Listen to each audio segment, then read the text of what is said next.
Math with Mr. Williams. Example 1. Factoring x squared plus bx plus c when b and c are positive.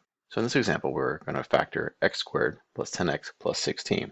So to begin this problem, we're going to go ahead and look for factors of 16 that then add up to get 10.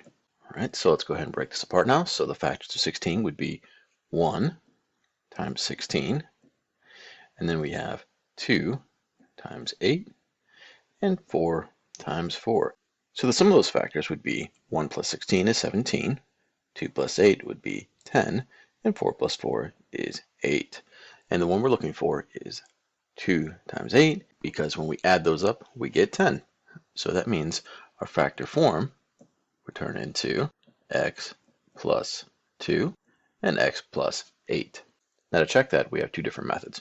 We have the FOIL method, which says if we multiply the first terms, our outside terms, our inside terms, and our last terms. All right, find our like terms, and we can see we arrive right back at our original expression. Another way to check that is using an area model. So we have the x plus 2 we arrived at, and the x plus 8. All right, in the first box we have x squared, because x times x, then the other one is 2 times x, which would give us 2x, and then 8x, because 8 times the x, and then 2 times 8 would give us the 16. If we add these terms up, we have x squared plus 2x plus 8x plus 16. Combine our like terms, and we arrive back at the original expression. So our answer is x plus 2 times x plus 8. Method Mr. Williams. Example 2, factoring x squared plus bx plus c when b is negative and c is positive. So here we have factor x squared minus 8x plus 12. So we know to get a positive c here, we either have to multiply two positives or two negatives. And since b is a negative 8, that means we have to have two negatives multiplied together, because two positives, when you add them up, wouldn't get us a negative number. So let's go ahead and break down the factors of 12. So what gives me 12? I would have a negative 1 times a negative 12. Well, that would give me that positive 12. And another one would be negative 2 times negative 6. And another one would be negative 3 times a negative 4. All right, now the sum of those factors have to be a negative 8. So let's go ahead and find our answers here. So we have negative 1 plus a negative 12 would get us a negative 13. Well, that's not a negative 8. The next one would be negative 2 plus a negative 6 would get us a negative 8.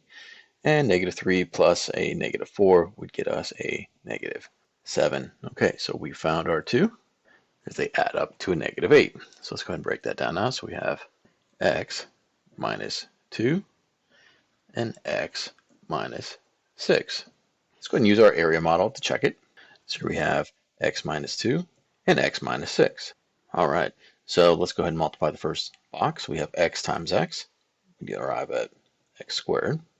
Then we have x times that negative 2, would get us a negative 2x. Then we have x times a negative 6, which would get us a negative 6x. Then negative 6 times negative 2 would give us a positive 12. Now let's add those up.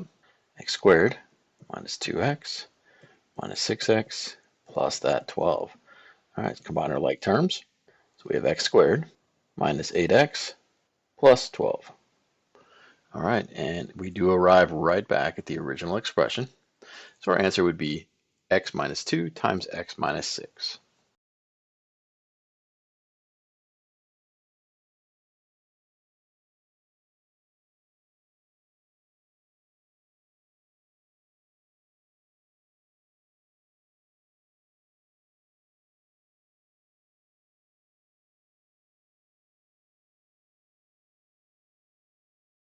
Math with Mr. Williams. Example 3, factoring x squared plus bx minus c, where c is negative. Here we have to factor x squared plus 4x minus 21. And we know that in order to get a negative 21 here, when we multiply, we have to have one number being positive and the other negative. Now the trick here is, I look at the b, I know he is positive. So that means our bigger number has to be positive. All right, so let's go ahead and work on our factors of negative 21. So we here have 1 and a 21. So we know the smaller number has to be negative. So negative 1 times a positive 21 gets at negative 21. Another one would be negative 3 and a positive 7. All right, and if we just add those up, we would see that we would get a positive 20 on the first one, and the second one, we'd end up with a positive 4. So the one we're looking for is the positive 4. So here we are, two factors we need to use. So our answer should be x minus 3 and x plus 7. Let's go ahead and check it with our area model. Okay, so we have x minus 3. We have x plus 7. All right, in the first box we have x times x, which is x squared. Then we have x times a negative 3, which is a negative 3x. Then we have x times 7, which is 7x. We have 7 times a negative 3 is the negative 21 we were looking for in the beginning. Let's add those all up. X squared minus 3x plus 7x minus 21. We combine our like terms. And here we arrive back at the original expression of x squared plus 4x minus 21. So our answer is x minus 3 times x plus 7.